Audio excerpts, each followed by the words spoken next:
Okay, Linda, so this is the front of the house, and I'm going to show you where Brian's place is going to be and where our house is going to be, okay? Hopefully I can walk and film at the same time. All right, this is Brian's car, so they're going to build a drive that comes all the way up through here, and they're going to put Brian's place right here, and it's going to face this way. So they're going to, well, let me show you, they're going to lose this tree right here. So the front, I'll be like in his living room right here. Okay, so it's going to be facing out this way. And there's the backyard. So they're going to extend, see, this is the fence line, so they got to come in 25 feet and start, which is about right where I'm standing. And they're going to put a drive that goes all the way along the fence line, and it's going to come up and it's going to wrap around this way, like so. It wrapped behind Brian's place. I don't know how we're going to, what it's going to cost to put a road in here. Lord have mercy.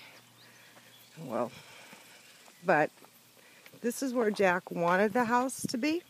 Right, hold on. Okay, there's Brenda's place, right? So he wanted it to be right. I'm going to stand in the middle of where he wanted the house to be, okay? He wanted it to be right here. See how close our house is? That is about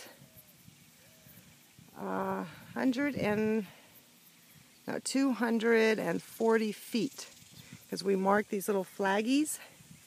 This flag.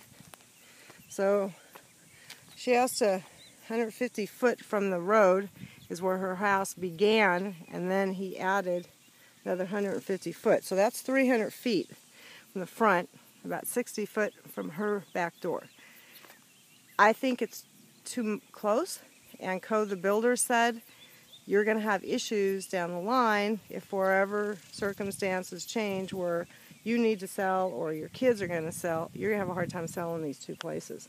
So Jack says there's no other place to build. And Co says, well, let me tell you what I was envisioning when we first started. I believe there's some great flat land that will meet the specs of the property, and we can put your house right here. Okay. So there is a fence line right there to the neighbors. Come in 50 foot, and it is right where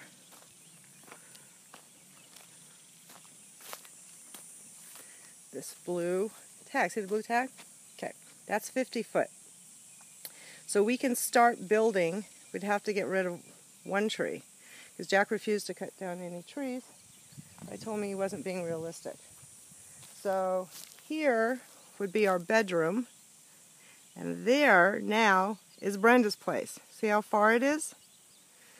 So we could put the garage, bedroom, we'd have the kitchen, living, two small bedrooms up front away from the master, and it would go up to here. Okay? So it would be 50 foot long and 40 foot wide. Okay? I'll get rid of, they're going to cut down more trees, but that's just the way it is. But this is much, much flatter than where Brenda built hers. Otherwise, you run into some serious cement to level it out. But you still have all this beautiful land over here. all of this. Okay, so he is putting together the plans. He's already talked with the surveyor. They're going and putting it together. He'll have the new survey. He says the buildable area on the property doesn't change, but he's going to divide it best that he thinks it can be. And evenly 2.5 acres apiece. And that'll be done in about 2 weeks. Then he says because they have to get permission from the Property Owners Association to come in instead of 50 foot, 25 foot from the line. He says we need to cool our jets, wait till they give approval. And then what happens is, once they say yes, you can build on that property land 25-foot easement, that applies to the whole property and it grandfathers in when we split the land, which we definitely need to do. Because that's 50 foot. We really need to start like back in here. Okay? Alrighty. That's it.